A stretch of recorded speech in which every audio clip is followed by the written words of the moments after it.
Hey guys, Assalamualaikum. Welcome to my new video.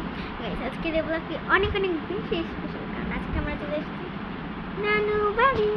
এখানে আয়রা সবাই, এই যে আরব, এই যে আয়রা, হাই বলো হাই।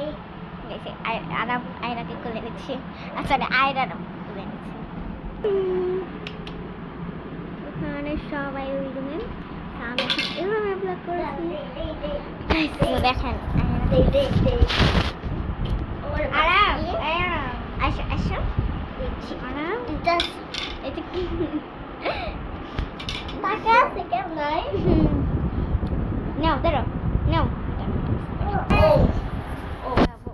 সবাই এসে পড়েছে, শুধু আমরা এসেছি, মামিরা এসেছে, আয়রারা এসেছে, শুধু তার বাপেরা আসে না। আন্ত কি হয়েছে? আচ্ছা করবো সেটা না রে, না বাইঙ্গালে বলো, এটা কেলা করতেছ বাবা।